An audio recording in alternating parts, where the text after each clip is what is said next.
Negan. I am Negan.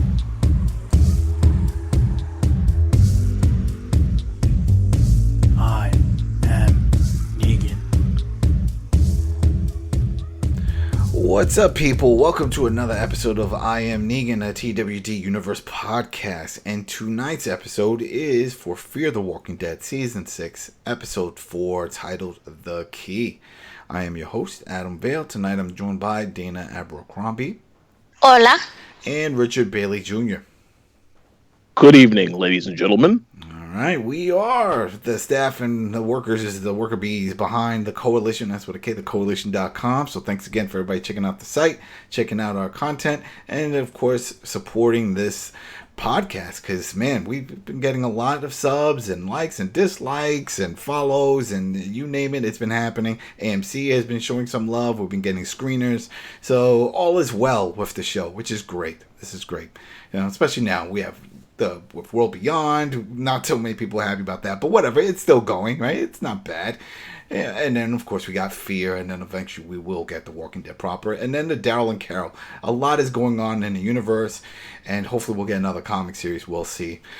But let's just dive into it. This was a packed episode. Won't give too much away, but yeah, we have a lot to talk about. So let's just dive in. We start off with John waking up in this, I would say, a beautiful house. I like the house. It was very nice, organized, clean. I don't know. I just focus on little things, and to me, the house. So we also hear that he's narrating. It sounds like he's writing a letter. We see a little bit of that. And he is. He's writing a letter. He's talking about his dad and giving some more info, but basically this is going out to June. While this is happening, we see him going about his day. He gets dressed, he puts on his hat with one flap up, which I thought was a little bit, I don't like the look, but whatever. So he goes into an armory, he checks out a weapon and some ammo, he goes off to his post, he relieves the man that's there, he signs in the book, and there he goes. He now is protecting the line. He is a protector. That was what he did before as a cop, but before the apocalypse, and this is what he's doing post.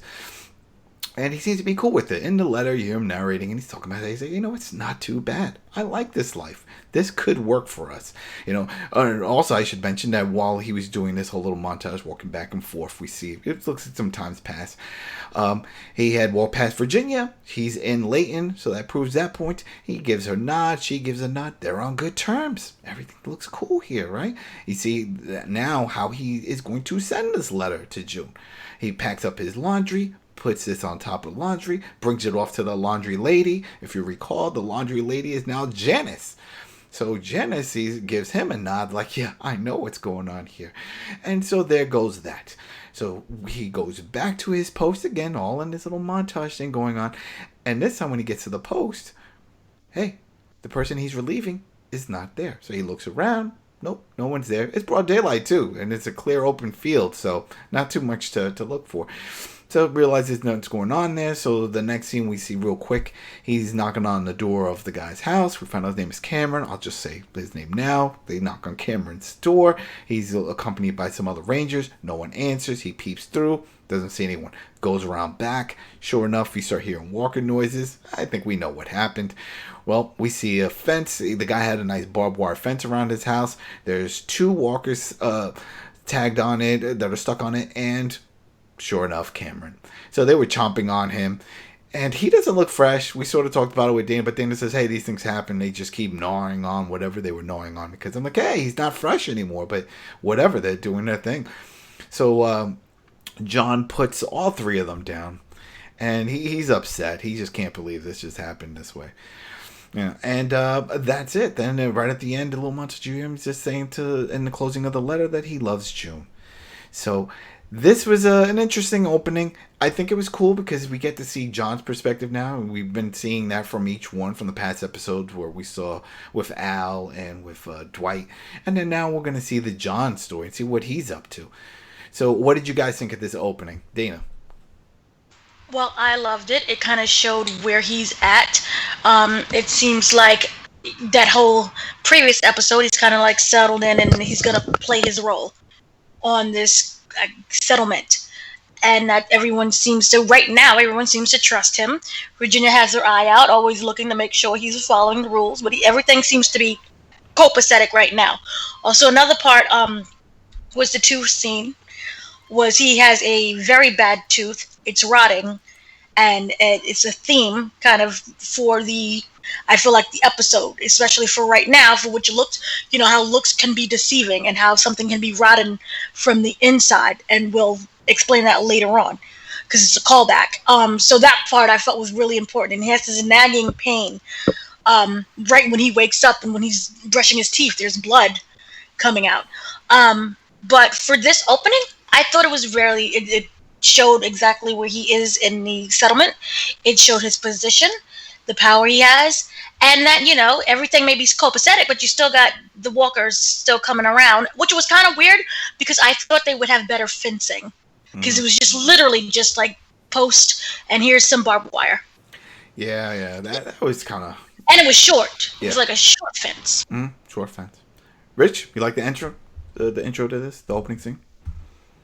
Yeah, I thought it was a great setup for giving us an idea of what to expect with this episode. One thing I do want to mention is that I definitely am a fan of mysteries, and seeing this particular character, Cameron, seeing that something happened to this character, I was already intrigued because I wanted to know what happened to the character, if he was put there or if somebody killed him. So I think they definitely got my interest right from the very beginning. Yeah, I agree. It definitely started off strong with like, hey, this is a story. This is what's going on. So we're not going to hear too much about arguing like, oh, why are we here? And other than I got to figure out a way to escape. No, we're seeing a different perspective. We're seeing John, who's pretty much adjusted to this life, and he's cool with it. It seems to be working out for him. He's happy, and he's carrying a weapon again. I didn't see that coming, not that early, only because I'm thinking, hey, if I'm Virginia and I bring in some of these key members and I just brought in somebody who I know is a gunslinger, we've seen him, he's pretty good with a gun, and he's a cop, will I trust putting a firearm in his hand when he saw that I sort of ripped up this group and I took his wife away? I don't know, maybe he may have a vendetta and maybe pissed and just shoot me in the head and say, you know what, I'm the ruler of this town, back up. But whatever, we didn't have that. So boom, let's jump into the next scene real quick. It was a short one, at least for what the people involved here, which is Morgan and the dog. So we start off with Morgan. We see he's in some kind of shed and he's just gathering supplies. And when he gets back into his pickup truck, which I think we all agreed that was the bounty hunter's truck. And it's kind of funny if you think about it. He took his clothes, he took his weapon, and his truck, and his dog. So he pretty much took his life. So he gets in and he tells the dog, like, hey, here, sniff this. All right, so he sniffs it, and he's like, well, hopefully you can find that trail.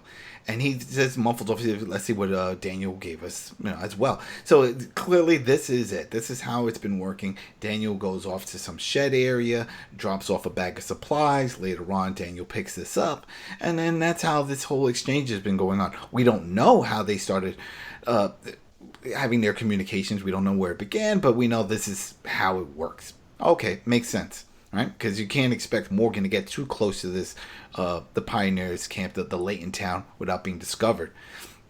But whatever. So now we see he has the dog. He's over here giving him the shirt, and we're assuming that's Grace. Right? He wants to see if the dog can track down Grace. But they never get out the car. That was the other thing. I was like, oh, well, the truck. Get out the truck and go search. I mean, I don't think a dog can do the scent trail from a moving vehicle. I don't think that's how that works. But anyway, he looks over at the rear view mirror. He starts adjusting it and looks at himself. He's like, oh, I wonder if she'll recognize me. I'm like, you have a shaved head. You're clean shaven. You don't look as scruffy as when we first saw you at the beginning of the season. If she would have saw you then, she probably still would have recognized you, but be like, man, you have fallen apart. She didn't remember. Grace and the rest of the group, they don't know what happened to Morgan. They don't know that he's been shot. I'm really surprised that no one's even brought up his name, because from what I understand, and I'm sure you all remember, the end of season 5, the finale, they thought they were all being split up to different groups. You would think somebody would say, hey, which group is Morgan in? That's never come up. That never didn't come up in the past episode with Al and Dwight. That doesn't come up now. All right, so there wasn't too much, but really quick, let's just brush right into the next scene, because a lot does happen in this one. And this is, now it's nightfall and we see John back at Cameron's house. There's a bunch of onlookers, typical town situation of a murder or whatever. Virginia shows up. what's going on here. He says, hey, the whole thing with Cameron. He's like, oh, well, I knew he was a drinker. You know, he was a bit of a drinker. So he probably just stumbled out in the back and got himself bit and the whole thing. I was like, that doesn't sound too clean cut it sounds too clean cut for John. He doesn't agree with that. He's like, I'm just going to keep digging around here and see what I could find. And, I'm just really trying to clear the area. So like, all right, well, you're playing the role of cop. That's the role we put you in, and it's working out. Don't think it doesn't go unnoticed. She gives that whole little thing the nod and tell him to carry on. So she's very approving of all this, which is like, okay, that's cool, right? So then we see him go to the back. He has his flashlight out. He's looking around, and he finds an earring on the ground. Picks it up, says, well, wow, okay, this is a clue. When he gets to the front of the house, a truck pulls up, and it's our good buddy Strand. All cleaned up now, just like we saw from the previous, with the 2 episodes back. And he has his shield on, and he walks out. And John's like, what is this? How'd you get that? And he was like, well, how did you get yours? The same way. We're doing a little ass kissing, I guess, with Virginia. We're playing her game, and this is what happens. So he announces that not only does he have that badge, but he's part of the community council. I don't think he said it was the town, but I think it's the whole... He said it was the Inter-Settlement Council. That's it. That's what I'm saying. It's not the town. It's the Inter-Settlement Council. So he is from the other settlement, right? And so he also mentions that he's there for a meeting. That's what he's doing there. And he was like, well, what are you doing here? To John. And John's like, well, I'm here investigating this death. And... It just kind of felt odd unless that's a main road that everyone has to drive through to get to town. I'm like, well, Strand, you showed up at this location, so why are you here? Why did you stop here? Why didn't you just go to the meeting? It is at night. That was my whole little back thoughts in my head, But that's pretty much it for this scene. I'm trying to see if there's any other key moments, but I think that was pretty much it. The whole thing with Strand just showing up and then saying, well, if you need help, let me know. He's like, I'm still figuring this out. And so Strand leaves to go to this meeting. So real quick, from what we just what I just threw at you with the Morgan thing, and then with what's going on is with Strand showing up in town and now interacting with John. Anything you guys want to discuss, Rich? Yeah, so one thing I will say about the Morgan scene, I know you made the comment that we don't really know how the arrangement was working. Obviously, we didn't see any scene of how the arrangement works. We just had that one scene we saw where Morgan came across Daniel and they had their conversation. At that point, I'm guessing after that, Daniel gave Morgan a nice cut and started giving him supplies. But we didn't get that scene, so that definitely happened off camera, which is fine. It is what it is. Well, it's more of a nice cut. He's completely bald. That's a clean... that takes time. I'm telling you, people, as someone who's had I do my own hair. I got my own buzzer now with the whole, quarantine thing. I use my 1.5 blade, and I do my own shit. But I know, just to do a clean cut like that takes time, man. I would love to know an explanation of how he managed to get him that haircut when you would think that Virginia has him under strict surveillance. So, I mean, I don't know. I mean, I would imagine that, they would have found out about that, but they didn't find out about it yet. So we'll have to see how that is explained later, or maybe it's just not important enough for them to really mention it. But we'll see. And to go on to what you said about Strand showing up, I do agree. You wonder what was this whole meeting that he was there about, and I guess we'll get answers to that later. But I did know they were going to have an interaction with these two characters because we did see that in the preview for last week that they were going to have some type of interaction. So yeah, I guess we'll just have to wait and see ultimately how he plays into this whole episode. All right, Dana. Yeah, I thought that this was a very kind of interesting scene where I don't really fully trust what's going on. I mean, the guy stated that he was not only just heading to the meeting, but that he runs it. He's head of it. So, why would you make this detour to come over here? It kind of felt like, out of place a little bit, just to catch up for literally a couple seconds. And it didn't really seem like he was catching up with him. It seemed like, I just happened to run into you. So I don't fully know what he is fully doing, what his full job is. But I think that it feels like one of those scenes that may be important later on. Yeah. But I do like how everyone is fresh cut and clean. And the whole thing with Daniel, remember, he's still playing his part. Oh So yeah, I he's don't. claimed that he's been, and we He's don't know what still. kind of abuse he took. Because that was the thing. I thought we were going to see more of the abuse. Because in my mind, from when we saw that scene, was that she did that to every member of the group. That she just tortured them and just beat them into submission, so that way they just fall in line and just join in the group. Right. But he's still playing his part, which I think that would explain why he got that fresh cut, you know. And I don't think no one really wants to give away what's really going on. And it kind of also shows, at least to me, that he didn't fully take off with, well, remember the whole thing with Morgan, and it kind of made it seem like, oh, is he taking off with him? So that means that everybody is sharing and passing around information, and everyone is watching and looking over to see what's really happening. So there's a lot of moving parts that's going on behind the scenes. That is true. That is true. All right. Speaking of more moving parts, we have John. Now it's daylight, and he is still investigating. So he heads over to his friend Janice, the laundry lady. It's like, who else would know about this situation than Janice? Because in John's mind, he thought they were a couple. So he goes up and he tells her, it's like, hey, do you know anything about Cameron? Were you close with Cameron? He's like, oh, no, I just cleaned his dirty drawers just like yours. I don't know anything. He doesn't buy it, though. But he starts saying, he's like, listen, I'm investigating. This is how he died. He tells her. And just, I guess, more to see of a reaction. And there was no reaction. She also doesn't really make much eye contact, which is also a dead giveaway for me. I've watched a bunch of CSI. I've seen all these things, right? You're supposed to make the eye contact, just like a job interview. So anyway, no eye contact, a lot of head movement. All right, she's hiding something. At least that's what I'm saying for myself. Don't know if John at this point is figuring that out. But he was like, well, I thought you guys were, a couple. So I'm like, nope, got it all wrong. And he's like, well, you see a lot of people. You know everybody in town. You do all their laundry. So you recognize anyone wearing this? And he shows the earring. She looks at it. Nope, sorry, don't know. Just keep it moving. And so there goes that. He just throws him off and he just heads off. But he's still, trying to figure this out. So the next scene is that he's back over at Virginia's office, and he's sitting across from her, and he's telling her all this stuff. He's like, you know what? I still think I need to investigate. There's some stuff going on. She reiterates, well, he was a drinker. Come on now. What else do you want from this? And then this is where he starts pointing out stuff that we didn't see. This is all off-camera stuff. And he was like, hey, I found some moonshine. It was untouched in his house. So he wasn't drinking that night. And even if he was, to stumble that far from the house, and if you guys seen the episode, it was some distance. It wasn't not like he has a short fence. He has a pretty wide backyard.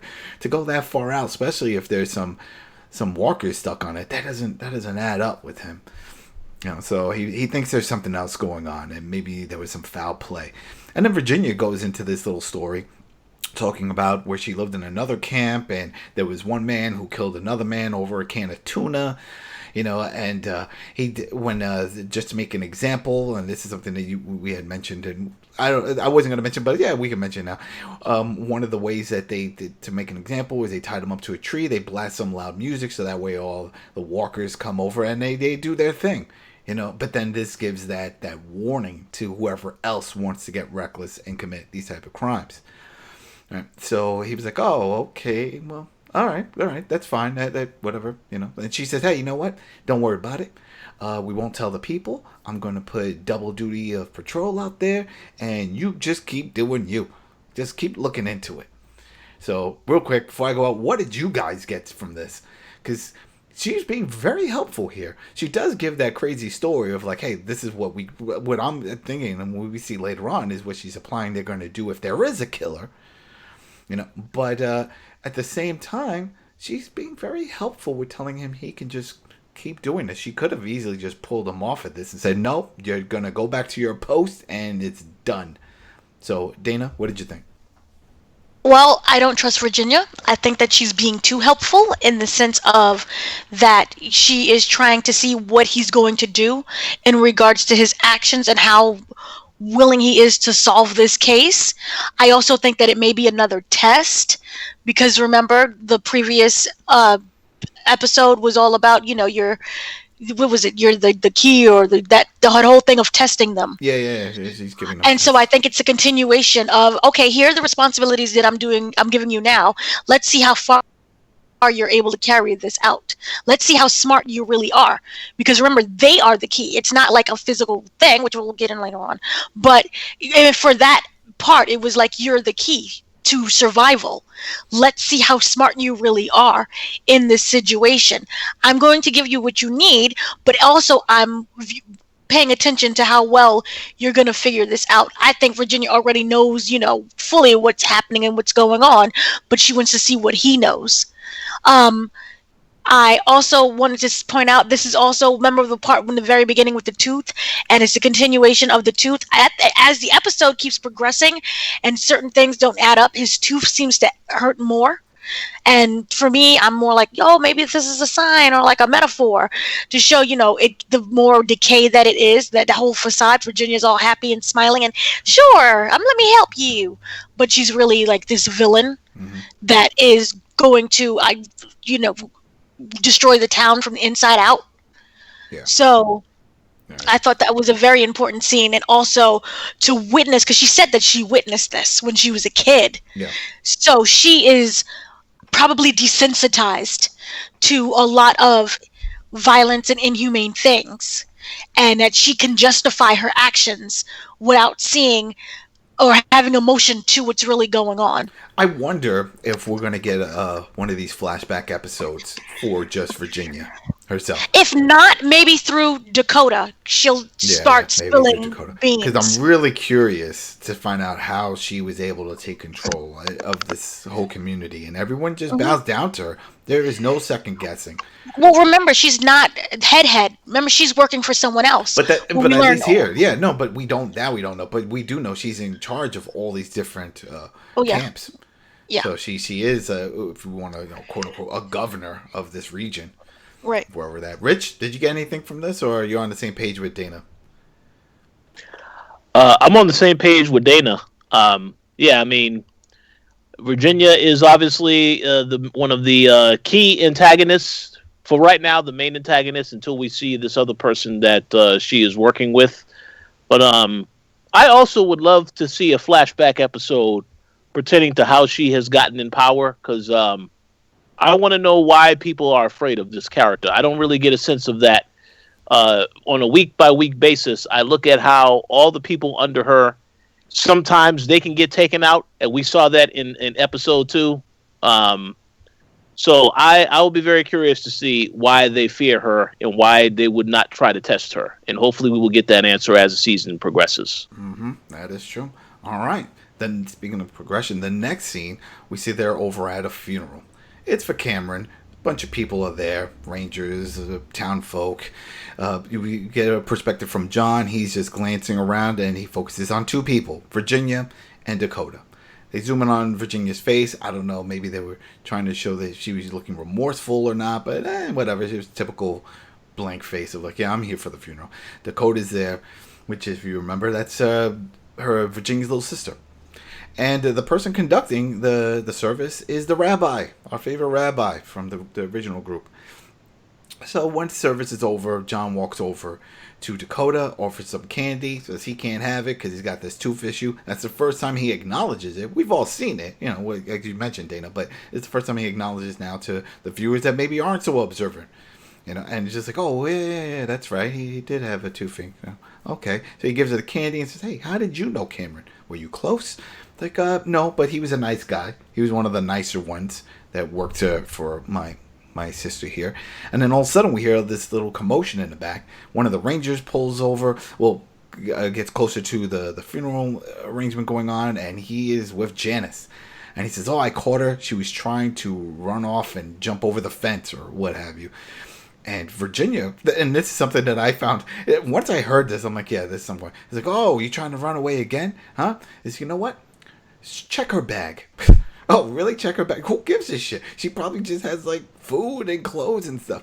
Why do you think she focused so much on the bag? Because most people would just say whatever. She's obviously, it's a runaway bag, right? And just say, well, we caught her, and that's it. No. Focus is on the bag. They empty the bag. Virginia walks over, makes it look like she's examining things. But, oh, what does she find?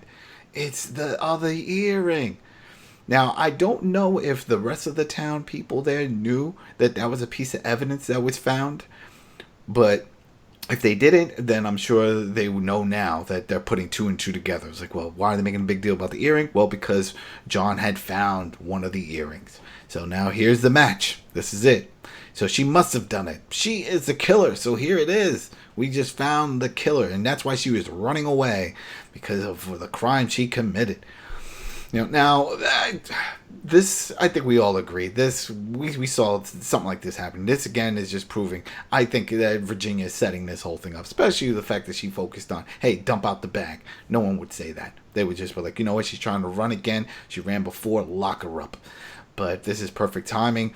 I'll get you guys' feedback on it once we get out of the next scene, which is really quick, because they bring her off to the jail. John is, like, still baffled by all this. So he goes over to the jail and he's like, hey, what's going on? Talk to me. I want to help you.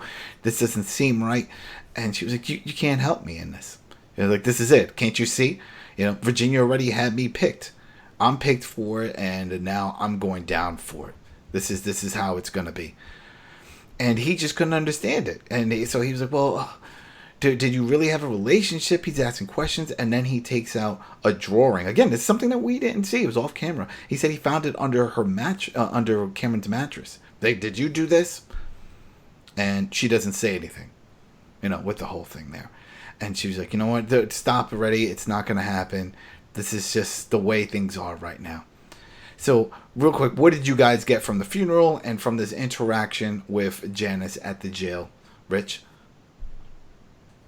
I think both you and Dana are 100% on the money when you say that Janice was possibly set up, because you go back to the prior scene when John showed Jenny the earring, and it's like that was it's kind of like it was a test to see what information can he tell me that I could use against him to pin it on his friend.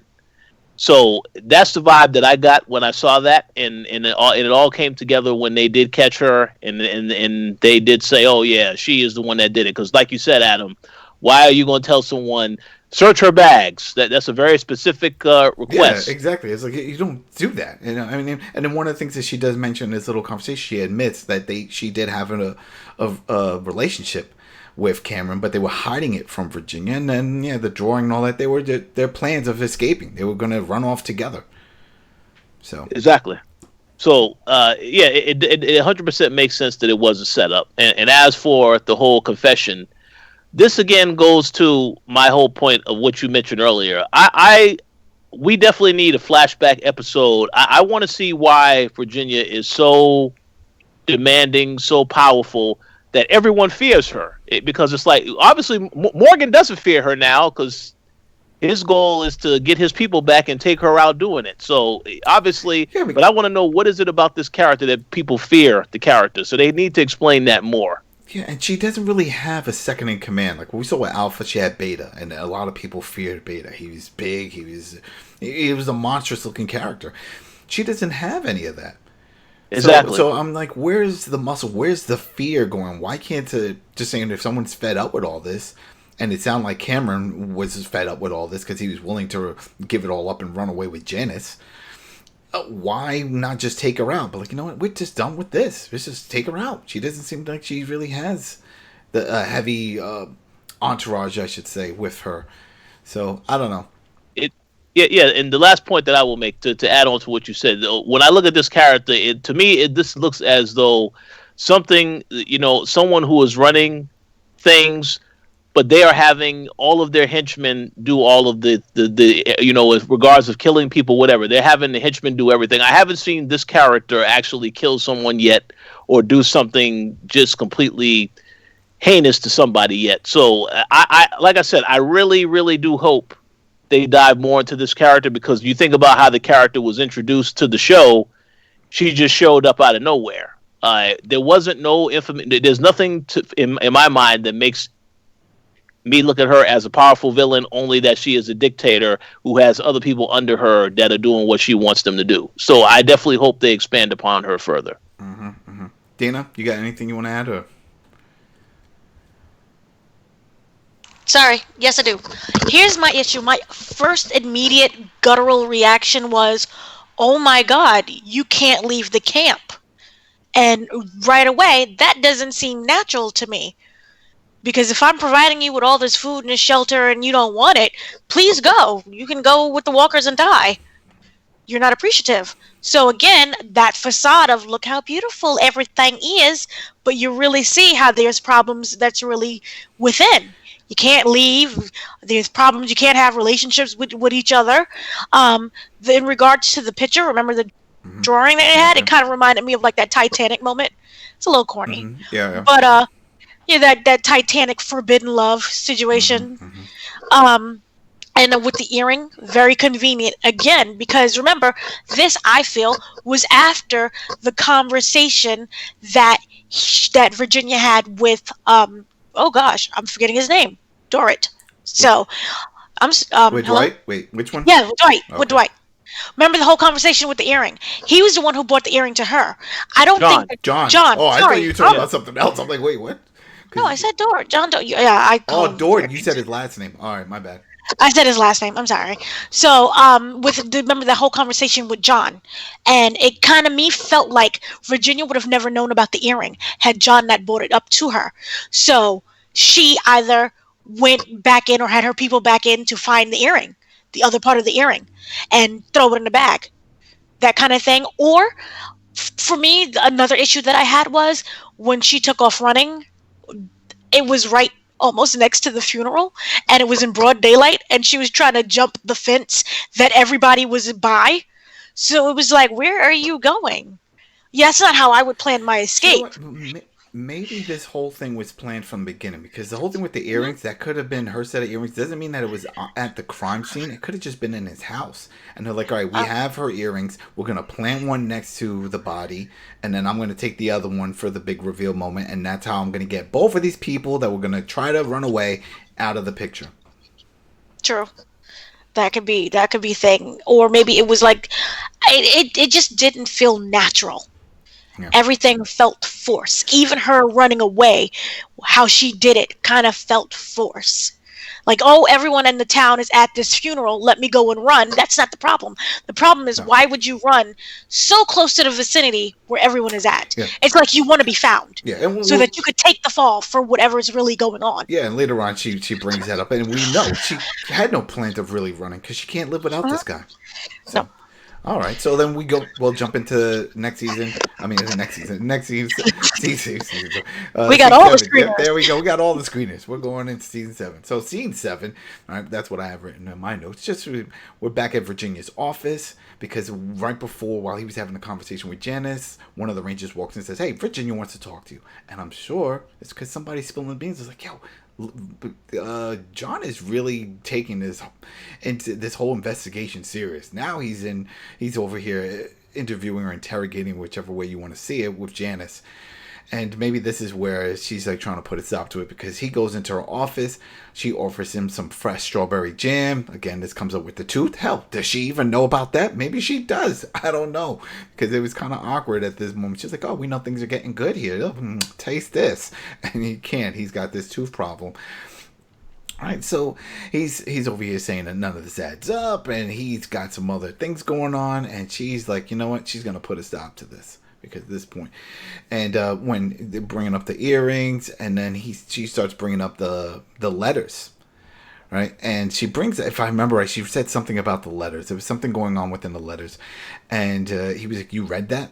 And because that was it. Because she's like, "I see what you're trying to do. You're trying to protect your little birdie here, who is passing the messages along."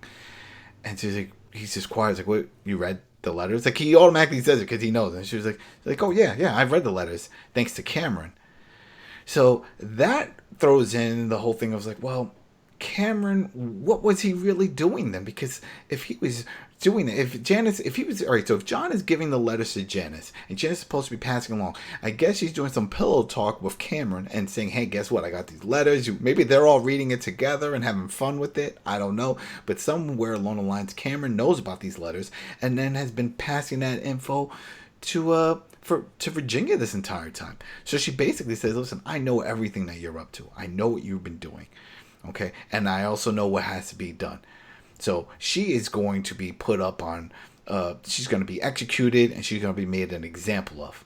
And that's just the way it is. And your dad would be proud of that. Because, again, I'll call back to that whole narration and stuff that's mentioned in the letter. And he's still talking about his dad. And this is a big reveal right here with Virginia and finding this out. Because she says she knows everything that goes on in this town. And it just threw me off with that. Especially with the Cameron, because we know the Cameron was planning to run away with Virginia. Why would he do this? I mean, it's not like she already knew about the letters. Unless the relationship happened before after the fact, after he was already doing the letters and sharing. But then you would think Janice would have told John, it's like, hey, listen, by the way, since you're investigating all this stuff, Cameron told me he's been, sharing information about the letters. I'm sorry, but don't worry, we're running away. Hey, we're going to be gone soon. That was the plan. We didn't think anything of it. But what did you guys think of this? Because this was a powerful scene to find this out. That she's known about these letters this entire time. Rich? Yeah, I mean, the whole thing where she says she knows everything that happens, that goes on.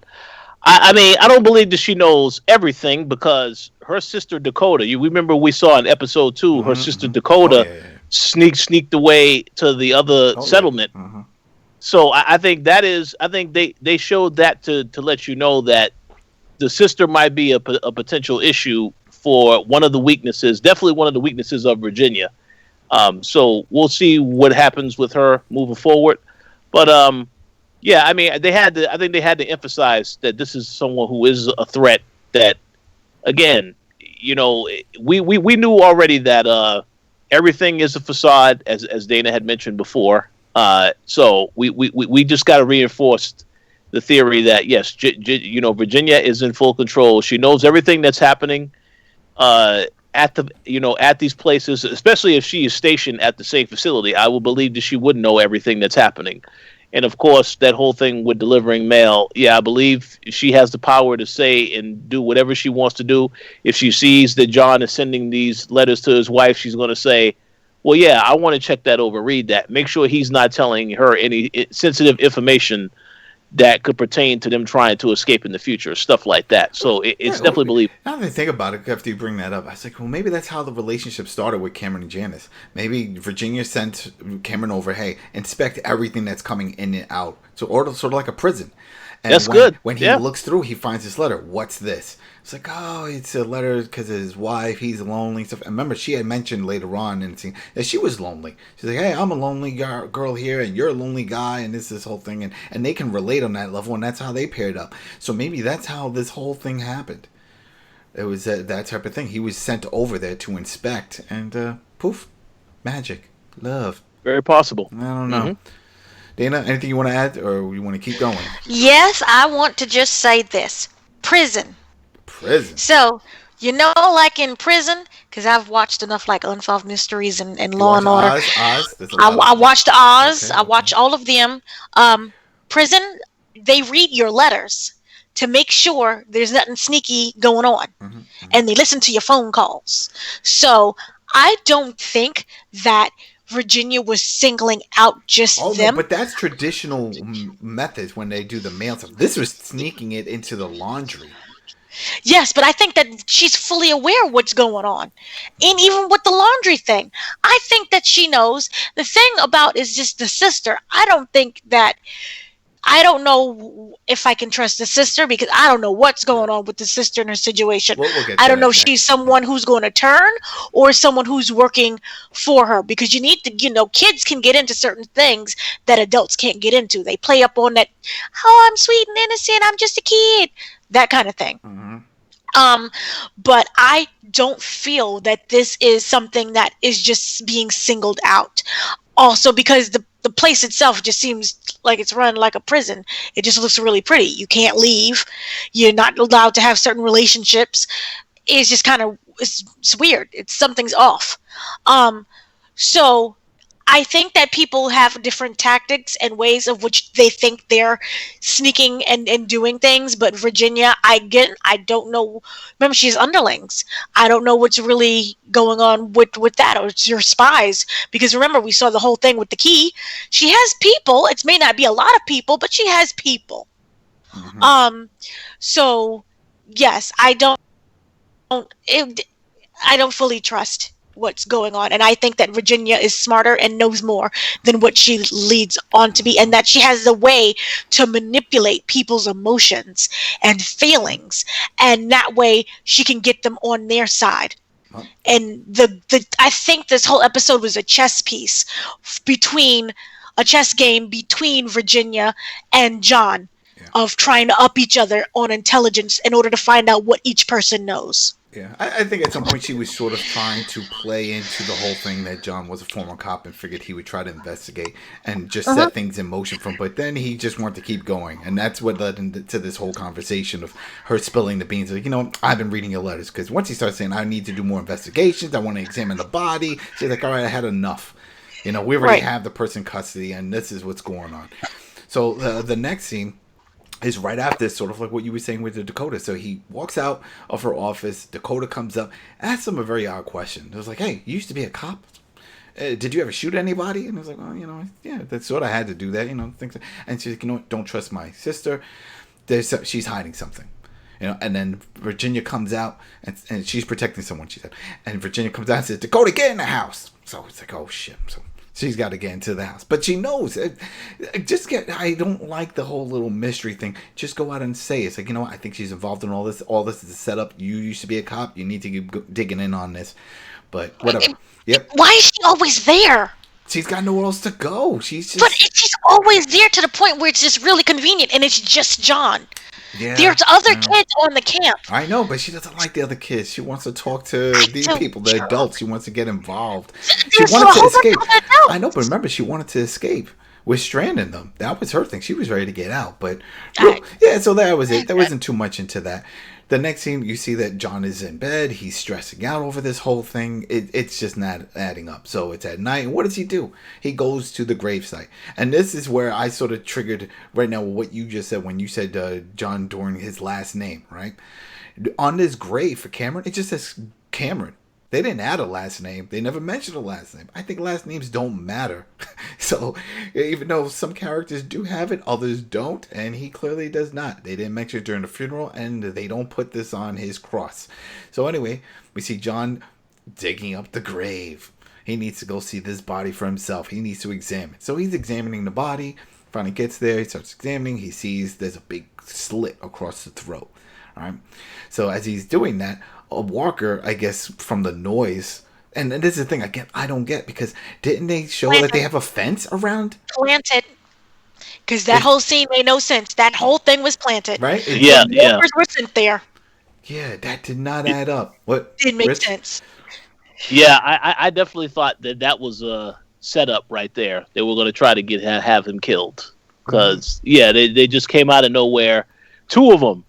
And very awkward timing with the, I have a shovel and I'm down here, because it would have been awkward for him to try to kill him with a gun. So that definitely feels as though it was planned. Yeah, and also remember, Virginia made a big stink right during the first part of the episode about the fence. Oh, we got to get it done. We got to fix the fence right away. Yeah. And remove the remember, just pluck him off and just dump him somewhere. We got to fix the fence. There you go. Made no sense. Yeah. So as he's there, as you guys just mentioned, these two walkers show up and they fall in. They fall into the hole, and he starts fighting with them. There's a whole little fight scene. It's pretty cool in the dark and with the shovel. But of course, John. I mean, that would be funny if John gets bit and it's over. Poof. That's it. Case closed. He died. But no, he kills him. He gets out of it, and that's it. But before he gets out, almost forgot the key part. He decides to keep examining the body, and he opens up the hand of Cameron, and he finds like a weird piece, like a weird wood piece in his hand. All right, so the next day, it actually cuts into daylight, and we see that John is with Strand now, and he brings him over to the grave, and says, look, I'm telling you, this is where it was, and this is what's going on with the body, and his throat was cut, and he looks in the grave, and he's like, oh, well, that's not much evidence. I was going to say empty, see, there you go, world beyond. And he's like, some walkers attack, that could be anything. He's like, yeah, but look at this. And he shows it, and he's like, looks like it was a piece from a handle, from a weapon, from a knife. and it broke off, and he had it in his hand, so we just have to find it. And he's like, well, what does that have to do with me and all this? How could I help with it? He's like, well, you're part of the council. That means you have access to the armory. So then that means we can go to the armory right now, find the weapon, see which one is missing this little piece, and ta-da, we could then solve the mystery. Right? So, hey, at this point, I thought this is when Strand was just going to really just back out of this whole thing. But he was like, all right, well, if we go, all right, we can go down this road and see what's going on. All right, so they head over to the armory. So once they get to the armory, he says, and this is the other thing I don't understand. I guess the guy doesn't work, the person that deals with distributing the goods. I guess they know he wasn't going to be there because they're like, well, it's closed now, but it's daylight. I don't know the timing in TV shows is always wacky. We don't know the time, the date, if any of this matter. Yeah, maybe I'm reading too much into it, but I just found it odd that they can just go in there, even though, yes, he has Strand has access to the armory. Doesn't mean he has the key to the armory. He's not from that town, but whatever, they're in there. They don't show them breaking in. Anyway, we see John. He's looking through the weapons. He finds the box that has all the knives, and he could see a manifest showing all the things that are in there, and there's one that's missing, and it's supposed to have like a bone handle. And he says, this has to be it. It's missing. It's like, okay, who checked it out? It's strange. It's like, oh yeah, good idea. Let's look. So he's looking through. That page is also missing from the checkout log. So he's like, this is it. It has to be Virginia. Has to be Virginia. So then John's like, I'm going to go and confront her. I'm going to go do this, do that. And then this is where Strand was like, hey, you know, if you do this, there's no going back. Like, you're risking everything at this point. And he's the good cop, right? He's still playing the good cop. This is his goal. He wants to solve this mystery. He wants to free Janice because he's like, there's no way she could have pulled this off, and I'm going to prove it. Because first, obviously, we know this weapon was in the armory, and there's no way she could have obtained it from here. So there's more going on. So before I move on, you guys want to talk about anything that happened in this scene with Strand helping out? I don't trust Strand. You don't trust Strand, but why? I don't trust him. But why? He's I such don't a nice trust anyone. guy. He is No, I'm a being nice guy, but he's again, not a nice guy. He's a prick. Oh, He's always been a prick. Come on now. Well, you know, he's a nice guy in this episode, which means that that's why I don't trust him. I think that he may be some form of a spy, and that he's trying, you know, you go and follow him and see how much he knows and what's really going on with this whole situation. Again, another test. Everyone just seems to be conveniently there. Well, I would have believed that, but remember, John in that scene, went to go get Strand, and he brought he brought Strand over. So that's the one part. Yeah. Strand, but okay. So remember that conversation that they so randomly had in the beginning about, oh, I'm the inter-settlement council manager. Mm-hmm. It really didn't seem why he was there. You know, I think he was just like plotting that whole kind of thought in his head. So later on, if he ends up continuing with this investigation, he could kind of see if he can hit him up for some type of help. It just, to me, I just don't trust anyone. I may be, you know, a little out on the limb here, but it just doesn't seem very trustworthy with anyone. Mm-hmm. Rich, you see anything odd going on here with Strand? Well, we need to remember that Strand wants everybody to forget the Strand that he used to be. You know, the emotional scene that he had with Alicia. Yeah. So he wants us to forget this character, but in my mind, he wants us to forget the good side of the character, because, yeah, you definitely have to call into question what's going on with this character, this whole episode. So, yeah, I don't trust him either. The fact that, you know, he said that he had to go to a meeting. We never got any other details about that in this episode, by the way. So if there is a revelation later that he has gone to the dark side, it is unfortunate, but I guess it would make sense, because we can't assume that every character that was in the group initially is going to survive this entire season. So, and some will definitely turn over. So we'll have to see what happens. But yeah, I don't trust him at this particular moment, especially with this scene in the episode. Mm-hmm. Well, this scene was a powerful moment, and it answers a lot of questions, and then it throws some new questions. So John goes back to the jail to speak with Janice to say, hey, this is what's going to happen. This is what I think what's going on. So he starts telling her about maybe there's some conspiracy, there's people involved, and he thinks Virginia, and she's like, stop. Janice is like, just stop talking, just stop. And then all of a sudden, here walks in Virginia and Strand. So, dun, dun, dun, this is it. And then Strand says, oh, John, you've received my note to meet us here for Janice's confession. It's like, what's going on? And Virginia's like, all right, confess. And she was like, yes, I killed him. And yeah, that's what happened, because he didn't want to run away with me. We said we were going to run away together, and he got cold feet, and then we were outside, and I was so upset, and I pushed him against the fence. There were some walkers there. I pushed him against the fence, and then they took care of the rest. They ate him. Yep, that's what happened. So then she says, okay, we've heard the confession, so tomorrow she will be executed. There goes that. Good day. And she walks off, and he's like, what the hell? Why did you help her? Why are you doing this? And she says she's doing it for John. She's like, you know what?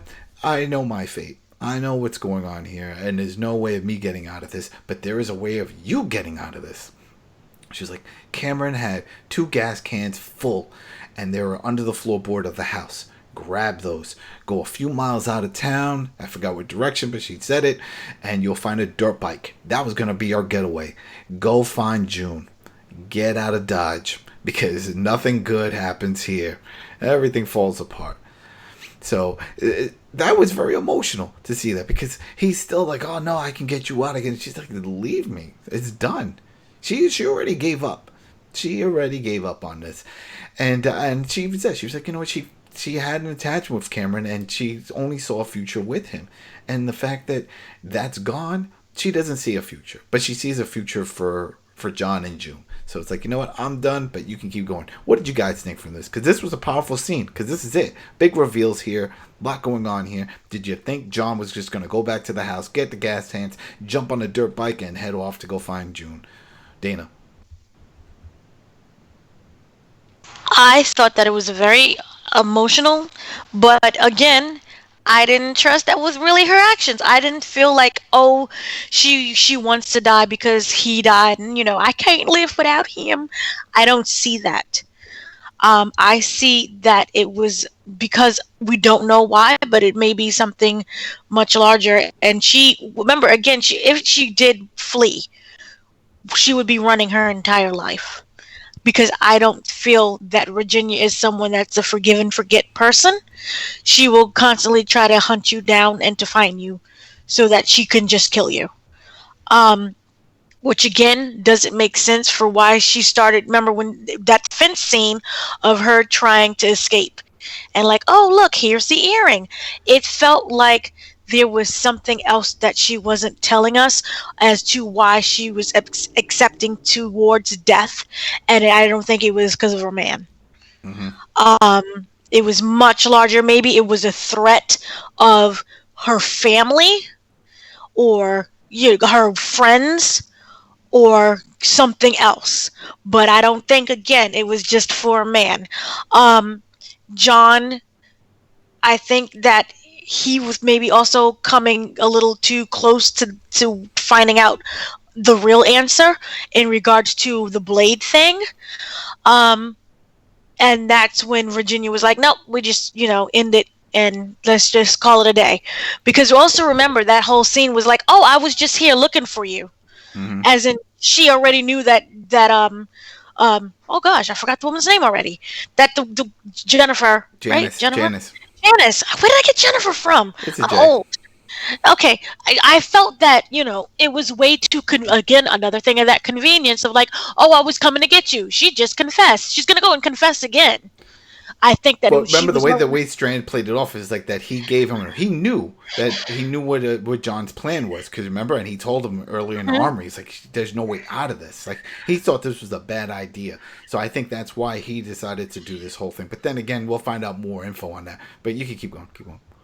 No, to me, it just felt like there was a bigger reason as to why she was confessing, and it was something else that she was kind of hiding, and it had nothing to do with a man. Well, I think, like she said, she was doing it just for John and June. She felt her life is over, but at least if she I confessed, don't. this would help him out because, like she mentioned, she knew their getaway plan, and they had the gas and they had the bike that was outside of town. That's it. They couldn't use it, but at least somebody can use it because she knows she's not going anywhere. You know. But Rich, anything you see here? Yeah, well, I know that the main thing that I believe people will say is that, Virginia obviously knows where everybody is at.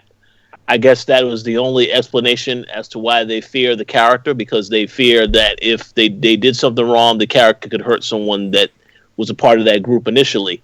That's the only explanation, but I kind of feel like there definitely needs to be more of an explanation as to why people fear Virginia, why they do whatever she says and they cooperate under these circumstances. In regards to Janice and her confession, I do think that she just, again, accepted her fate and just went along with whatever the decision was to actually, make sure that she was the one that went down and no one else went down. Yeah. I don't like that, this whole relationship with Cameron. We didn't see any of that progression.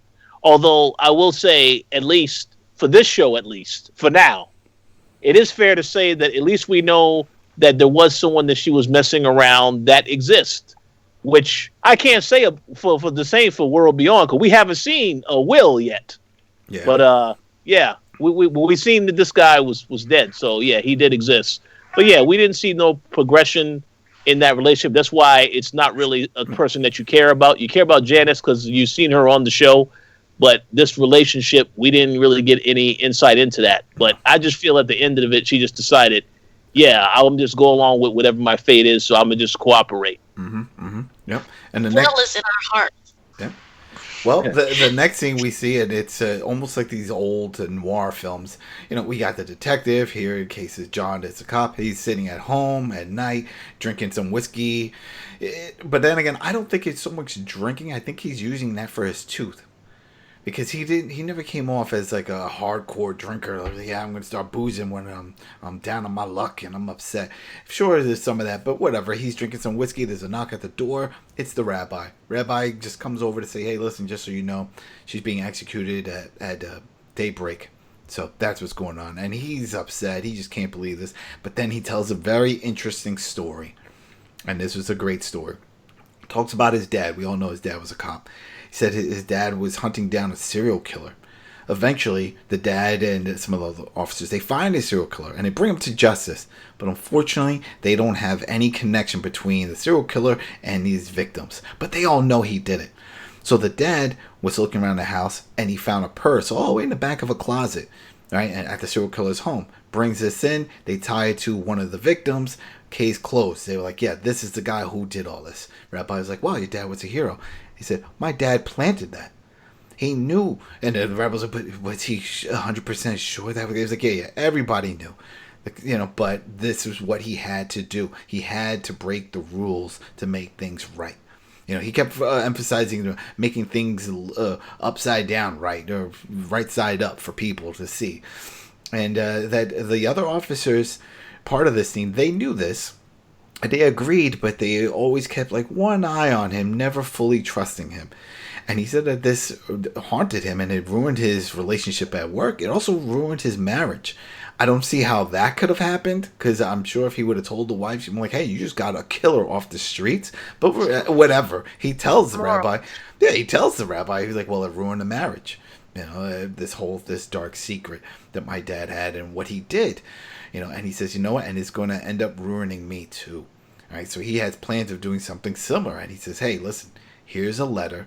And this is the part I didn't get, because did you know the rabbi was coming over? Did you invite him? Whatever. He hands him a letter and he says, listen, no matter what happens, make sure June gets this. Yeah. So he gives Rabbi a letter, and after telling him this story, he clearly has some other plans of something that he's going to do. So real quick, there were some of the things going on. What did you guys think real quick from this scene? Because then we'll get to the final scenes of this. But this right here was a big one, because there was a lot of questions answered, a lot of more questions added, like what was the rabbi doing there, and the letter, what is the letter going to say, and what kind of plan did he have of planting things? But Dana, it sounded like you had something to say about it. Here's the thing. In regards to the story with the serial killer and it being fake, that is a metaphor for what Virginia is doing. She's covering up. Yes, it may look like for the greater good of the community, but I also think it's to save her own behind. I also think she's behind stuff as well. Again, I don't trust her. With the rabbi showing up, again, everybody seems to be really conveniently showing up. I don't trust it. That's TV. That's That's TV a for you. small town. You Yeah, could say, yeah, oh, it's it's just a TV. settlement. It's not even a town. It's a settlement. So it's a small little community. Everyone's checking up on each other, saying hi. You know, and in that regards, that can make sense too, since he's basically the sheriff, and everyone wants to be a little bit nosy and find out what's really going on. I don't blame him for that one. Another thing with the letter, I think that the letter, we don't know, but I think that the letter was always something that was going to exist whenever he found himself, like, either having to take charge in which he may lose his life in whatever situation. Not just saying Virginia, but whatever situation. You know, like how people go off to war and they write that love letter or that final letter in case they don't make it home. So I think that was always his "in case I don't live" kind of letter moment. Yeah. And I think that he set in his mind that he was going to do something against Virginia that could easily get him killed. And so, here, take this letter to June. Yeah. So I didn't read too be. much in the sense of like, oh my God, what's in the letter? I just viewed it as this is the goodbye letter. And it was more like, oh, it's about to get real now. He could easily, start banging on the door. And we could have another thing with, the lights and the water and the electricity from World Beyond. So yeah. I'll bring Rich in a second for the next part because I know I'll probably have something to say with this one, because then now we see, and this goes back to what we were talking about with the go bag that Janice had. This is John building up and putting together another go bag because we know what he plans on doing. He's going to break Janice out of jail, give her the go bag, send her on her way, and he's going to take the blame and the whole thing, and that's what I figure is going to happen. So he puts together this go bag, he heads over to the jail. She's gone already. He doesn't understand. He was like, it's supposed to be daybreak. It's the middle of the night. What's going on? So he goes wandering around through town, and then he hears some music off in the distance. And when he gets closer, we see the radio, and then what do we see? Janice tied up. We see all these walkers there. He's pissed off. He's an amazing shot, as we know from previous episodes. Boom, boom, boom. He takes these walkers down. He goes over to her. He's sad. He just can't believe this is how it went down. He's furious. The radio is still playing a sad song. He gets pissed. He shoots that one shot. This was a big one. We got to see that this. I think Virginia knew exactly what was going to happen. She knew it, and we find out later after. But right here, Rich, what did you think of this? The timing, the fact that they were clearly playing all these games. These are all games played on John, telling him, oh yeah, we're going to do this during the daybreak bullshit, we're going to kill her now. It's like, why play all these head games with him? Why is Virginia doing this? So before I answer that question, I just want to make two quick points about the previous scene. When you mentioned that the rabbi visited John, they actually had an earlier conversation in this episode. And I know that most times when somebody is going to be executed, they will read them their rights. So I didn't have any issue with that because I think it makes sense that they would have to have a conversation because he knew that John was uneasy about what was happening with Janice. So I didn't have the problem with him showing up at that particular time. Okay. The other point that I will make about that last scene is that I'm very glad how he spoke more about what happened with his dad's case because it brought back everything full circle from the very beginning of the episode when he was writing the letters and talking about his dad and how his dad was a cop and all this other stuff. And the dad was referenced throughout this episode as, he would possibly be proud of John if he can see him now. So I'm glad that they brought that back full circle to tell you a little bit more about what happened with his dad and why he felt uneasy about what was happening in his current circumstances.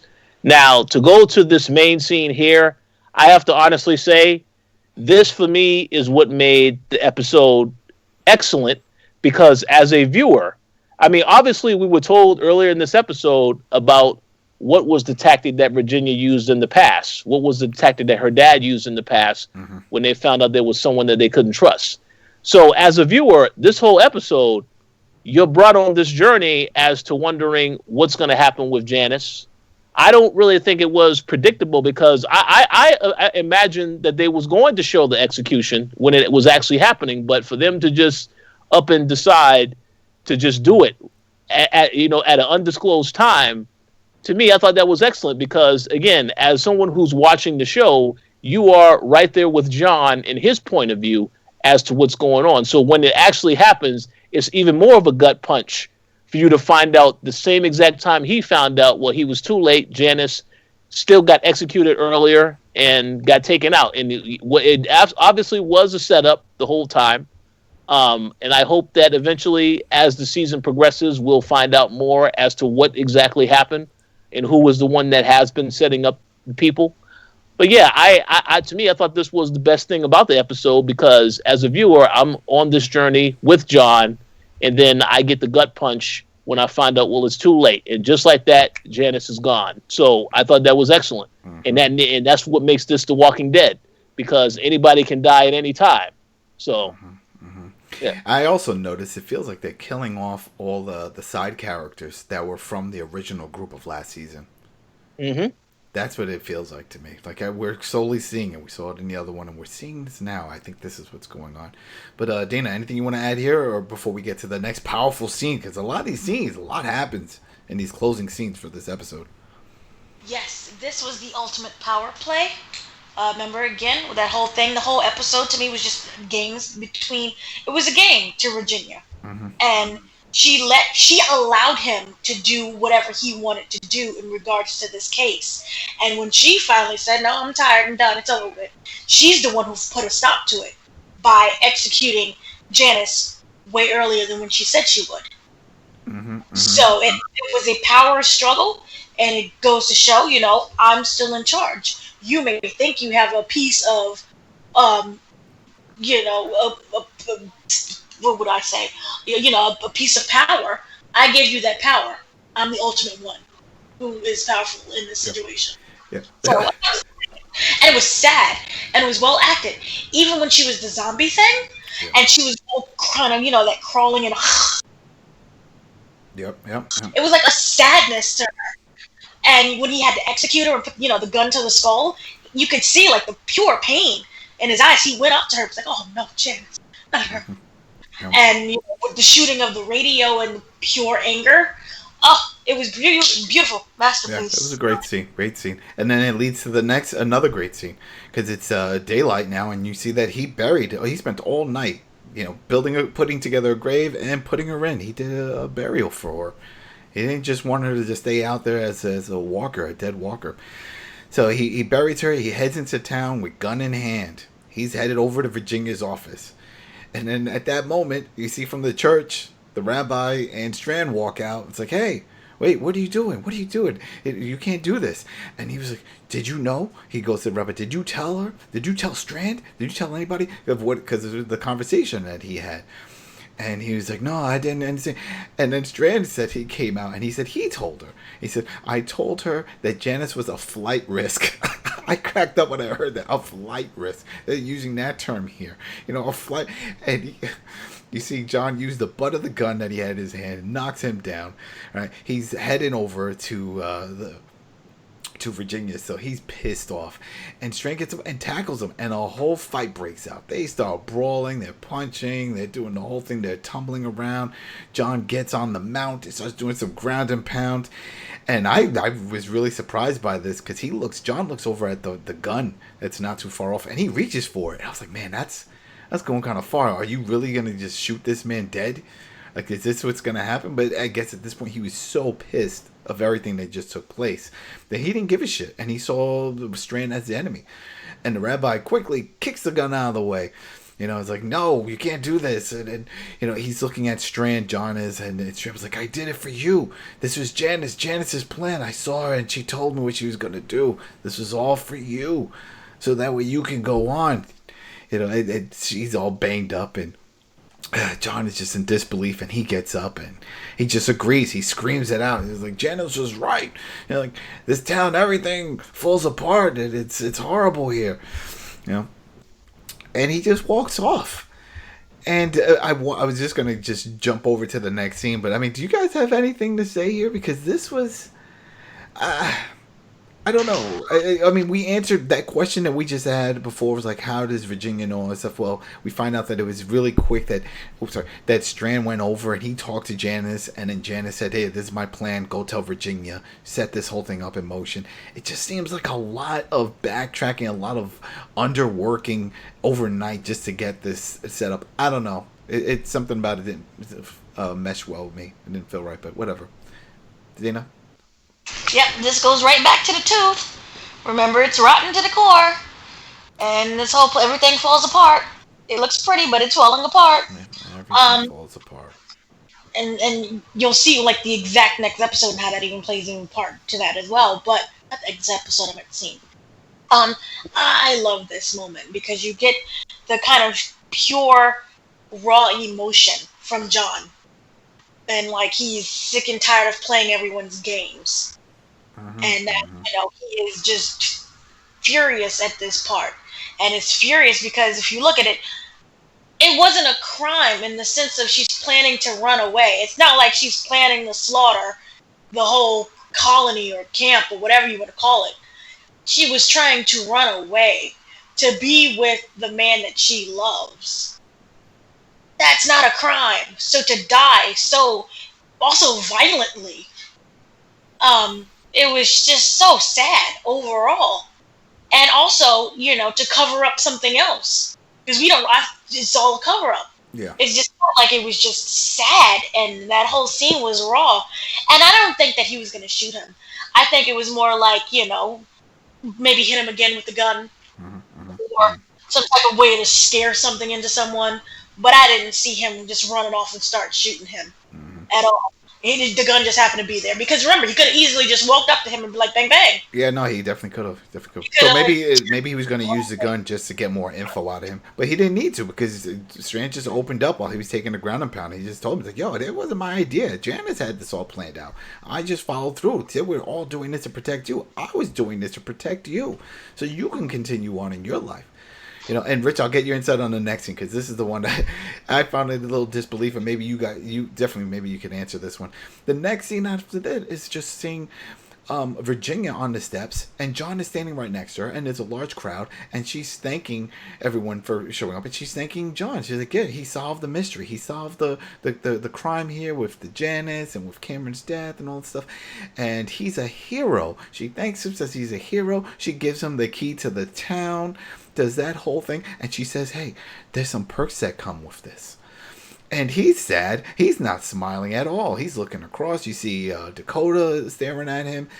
I was just like, Rich, how did that happen? How did he go from walking off all pissed to next thing you know, he's like just, all right, whatever, I'm going with it. He's all cleaned up. He's standing alongside Virginia at the steps of the office here, and he's accepting this award. Did you see that coming? Not necessarily, but I mean, it was already decided he wasn't going to. We knew he wasn't going to actually retaliate against her. If he wants to retaliate, he has to think of another way to do it. But after that interaction with Strand, I pretty much figured, well, he's not going to be able to retaliate. He's not going to do anything in that particular setting anyway, because all of her followers, they're right there. They can easily get access to him if they need to get access to him. So all he could do at that moment was just stand there, listen to the speech, and whatever the honor was, just accept it. Because, I mean, what I was thinking is when he said everything falls apart here, she was right, that he was going to head over to Cameron's, get the gas tanks, head out of town, get on a dirt bike, and just drive off. That was it. That would, for me, that's what I was thinking in my head was going to be the next scene. That we're just going to see him on the open road, and we would know where he's going. And that's it. He's going to go find June. He's finished with this town. This was the last straw. He just couldn't deal with it no more. Well, there's only one reason why that wouldn't happen, because June is not there. Oh, wait, no spoilers. Well, no spoilers. Everybody saw this already. But. She's not there at that point. At that moment, she's not there. Yeah, so he wouldn't. Yeah. It's not believable he would leave. But we'll see what happens after this. Yep. Real quick, Dana, anything that you saw from this? Did you see this coming? Oh, I got it as he is there to pay. He's gonna play an even sneakier game. You know how you lose the battle to win the war? Yeah, yeah. So you accept that you lost this one. Janice gets the upper hand, and not Janice, she's dead. Virginia Virginia. Virginia got the upper hand on this one, but you're gonna outsmart her on the next one. So you pretend that everything's hunky dory. Thank you for your little key, but I'm really plotting and planning this time to not like just leave, because I don't think he can just leave. I think she will find him, just like she planned on going after the other two who are now dead. Yeah, yeah. I feel that this is a big chess game between them. And so he's going to play this part with his little key and take his little extra perks and gather as much information as he can. But he has something way bigger. We don't know what it is right now, in the works. Well, speaking of that, the next thing is we see him laying in bed, and it looks like maybe he's contemplating on what he's going to do. We get a lot of that where he's just laying there. So maybe when he's not doing whatever his staff work is, of the guard post or whatever he's assigned to, he spent a lot of time just laying in bed looking at the ceiling. And while he's doing that, there's a knock at the door. And who is it? It's June. And now we know what Virginia was talking about, that there's some perks. The perks is she transferred June. She transferred her over from that colony, that campus, or the whatever they wanted to call it, over to this one. So now she's been reassigned. He's together with his wife. He's shocked. He couldn't believe it. He was a little bit too shocked. I was expecting more of an embrace, but she was like, "Oh, you okay?" Like, he's like, "Oh yeah, you know, let me get cleaned up." If anything, I think she probably would have said, "Wait, is there a girl in here? You cheating on me, you son of a bitch?" You know, because his face was sort of shocked, but not like in a disbelief. But I don't know. But maybe those are the things that were running through his head. Like, damn, I had like what you brought up, Dana, maybe he was contemplating all these different ways to attack her, to come back at her, and then now it's like, man, she just gave me my wife now. But now how do I do this? Because now my wife is here. This is what I was going to struggle to get, and she's here. Because he doesn't, again, I'll bring this up, he never mentioned Morgan. No one has mentioned Morgan. No one gives a shit. We don't know if it's because Virginia, like she said on the walkie in the first episode, told everybody. She said she was going to tell everybody that he died. But regardless, we don't ever hear John ever asking, even with Strand, he doesn't say, "Hey, how's everybody else doing?" Or is there any other members of our group over at your colony, your group over there? No, he doesn't give a shit. It's all about his wife, and now she's there. You know. So, real quick, what did you guys think? You thought that was it? This was it? You thought this was going to be the end of the scene and the end of the drama, and that he was going to fall in line because boom, he's got his wife back. No, this is again a chess game. You know, I think Virginia knows when you upset people, they want to run. They want to flee or find out something else. And this is like, you know, look at this little perk. And I don't even think I view it as a perk. I view it in Virginia's mind that this is leverage to say, here's your wife. I can do the exact same thing to you, what I did to Janice and Cameron. Yeah. So if you fall out of line, I can have her killed. Yeah, well, that's the thing. Yeah, that's definitely an issue there. You know, and then just to go along, because you brought it up with the whole thing, and you said it was focusing. This entire episode was focusing on the truth and the rotten and what's coming in from within. We see him in the bathroom because that's what he said, where he had to clean things up. And I guess this was the end for him with this issue with this tooth. He shows it in the camera, you see it, it's rotten, it's got all kinds of infection in it, and he takes some pliers and old school way, he just plucks that sucker out and throws it out. Now he's got to worry about a hole in his mouth and having other infections. You know, cause I'm surprised there's no dentist in this colony, because they have everybody else. You would think they would have somebody, but what was that? There is a dentist. Remember, she said you should go and have it looked at by our dentist. But that's the thing, he doesn't do it. So then I thought maybe that was like a joke, because he never approaches that as an idea. Like, yeah, let me go do that. Yeah, whatever. He pulls his tooth out. So just to go back to what you were saying, do you think that was him saying he pulled out the root of the evil? He's going to pull out the root of the evil. This is him making that decision, saying, okay, I can't go anywhere. I'm not going to go anywhere. My wife is now in danger. I'm going to have to, destroy this from the inside out. All right. Anything you want to add with Rich, or are you ready to move on to the last part of this? Yeah, the only thing I will say is that very ironic how this entire episode, you learn the backstory, or you learn some details about Janice and how she met someone and had all these plans of going off with this person, but it took her ultimately being sacrificed for John to be reunited with his wife. That was what I thought was a very ironic twist to all of this.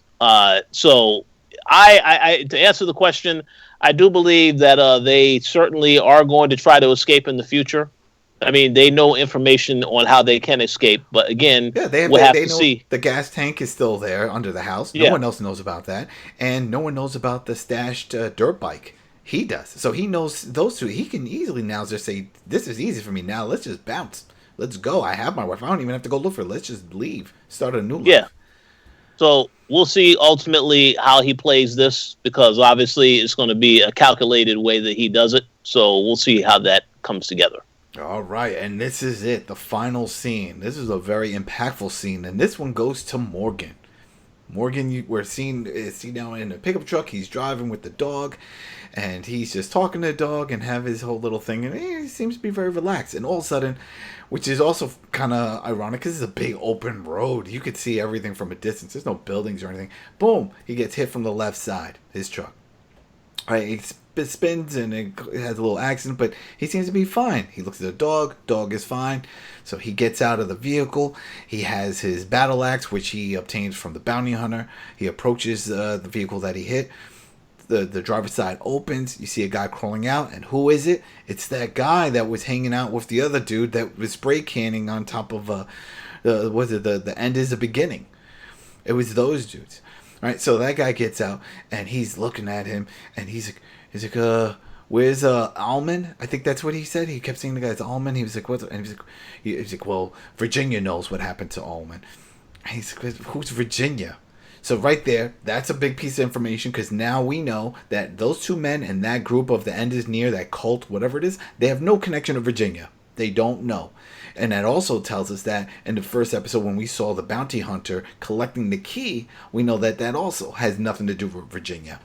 Right? Because we saw the key mentioned twice, and it's also in the title. We saw the key that Virginia handed over, the key to the town, whatever, to John, and then now this mention of the key. And the guy looks over at Morgan. He can see it. Morgan's carrying the key that he wants right there around his neck. So while he's talking about this, you see the passenger door open, and another guy comes around, and it's the other guy, the other dude that was doing the spraying. So there we go. Now we got these two fools, and he's like, listen, where's Alman? Alman's the one that was getting us the key. That's all we want. Right? What was that, Dana? Emil, it's E-M-I-L-E. It's Emil? Why do they keep saying Alman? I don't know. I'm getting hungry. Almond Joyce. Emil. I never heard of it. But I don't remember them ever Because it was the mentioning... bounty hunter. But did they mention his name? Right. They did? No. Here's the thing. That was the bounty hunter's car. Yeah. They was waiting for the bounty hunter. They don't know who Virginia is. They was trying to get the bounty hunter. The bounty hunter's name is Emil. L-E-M-I-L-E. If I'm saying it right. So I thought how he recognized him, well, asking about Emil was because he saw the weapon. That's a custom, distinct looking weapon there. And it's So his car. That's how I knew, like, oh, did he take the bounty hunter's car? That's his car. Okay. So So they they purposely ran him off the road. But here's why I say this also. They were sitting there waiting in the cut for the car. So that's why I say they planned. It wasn't like an actual accident. That wasn't an accident at all. That was a setup so that they can get the key. But so they knew that was that car. But they just have to know that he's going to go down that path. That's what I'm thinking. The only way any of this fits. Right. The purpose was him to deliver the key to them, not to Virginia. We assumed it was Virginia. No. But We know the bounty hunter. But how does Morgan know this? Morgan doesn't know this. That's what I'm saying. I don't think they ever met him. I know They never this. met the bounty hunter. But that's what I'm So saying. they assumed he was the bounty hunter. No, because he said it. He said, what happened to Emil? And then that's when he said, He Emil. said it to them because they was waiting for the car. They knew that wasn't him. But you're they not knew getting his what I'm car. saying. You're What are you making it saying? seem like there was a waypoint. Morgan was on no way going to any waypoint. So how did they know he was going to be down that road? Is what I I'm think they saying. tracked the car. So they were just driving around looking for the car. That's Somehow what I you feel that they knew they purposely was going to hit that car to get him, to get the key. Yeah, so then that's it. So they were using him to get the key. The passenger side door opens, the guy gets around the side, and then he instantly goes for an attack. Morgan does a nice swipe and just guts him. Literally, you just see guts spewing out. It was a Tarantino moment. It was beautiful. It was it's like Kill beautiful. Bill. Yeah, definitely Kill Bill. Swipes him, but when he does that full turn swipe, the driver gets Morgan in a rear naked choke, and he's choking him, and then Morgan has his eyes rolling up. It's like, oh, is this it? Is he going to put him out? But no, he flings his head back, gives him a back headbutt that creates the space, the distance. And then he picks up his weapon, and as the guy, then they do another quick scene where you see Morgan getting up, and you see from the perspective of the driver, and he's looking at that key that's just hanging off of Morgan's neck. It's like, I have to have it. So he lunges at him, and just when he does that, Morgan stabs him. And we don't know if he's dead. I don't know if he's dead. We know that he stabs him, he falls down. I'm assuming the guy's going to survive because we need answers, and Morgan needs answers. Because we need to find out the connection between that guy and stuff. But in this scene, right toward the end of this scene, we see Morgan, and he's looking down at this key, and he's like, what does this open? But right now, before we keep going with this, Rich, what did you think of all this? Do you agree with what Dana's saying, that this was all planned, and that they knew that he was headed down this way, or this is just coincidence? Well, when they mentioned Emil, that was the name of the bounty hunter. Yeah. They saw his vehicle, and you recall when he killed that guy at the start of the season, episode 1, it was to get that key. Yeah. So I'm pretty sure he was working with them to get the key that they wanted. Because, he's a bounty hunter for hire, So my whole thing is, this was a great scene. Action-packed scene. When I saw Morgan in the car, I figured something was going to happen, but I didn't know if it was going to be Virginia's people were going to have a run-in with him or whatever. So I thought it was good. The graphic violence of the scene, also a thumbs up. Because, again, Morgan is not the same person he was. Now he's a lot more ruthless. He has a much more deadlier weapon than a staff. So they wanted to emphasize that. But again, it did its job of building the mystery around the key, because we still don't know what this key is about. We know that Victor Strand has the key as well, so obviously we're going to get answers as we dive closer to as the season continues. But yeah, I thought it was great. I didn't really have any criticisms of it. Yeah. I think they needed to progress that, because we saw Morgan earlier in this episode. So I'm glad they came back to him again in this episode, as opposed to waiting until next week to show another update on Morgan. So I thought it was cool. Yeah, and for a second there, I thought the dog was going to help when he was getting choked. I was like, oh, the dog's going to jump. But I remembered he closed the door. And he told the dog to stay put. And so there goes that. The dog wasn't going to get involved. And the whole thing. And then the closing line that Morgan says, like, what do you unlock? He's looking at this key, because clearly it unlocks something that people are willing to die for. And they were hunting him down, trying to get this key. And they were like, hey, he was going to bring it to us. Who knows? They probably paid the bounty hunter money for it, too. I'm pretty sure they did. So now, but at least now we know that's who they were waiting for.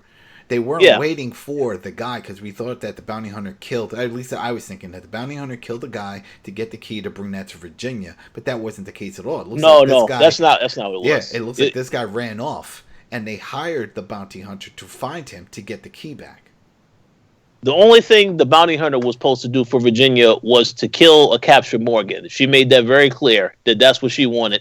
Yeah. This key thing, this is what he did before he even got the call from Virginia. So it's not connected in that sense. Yeah.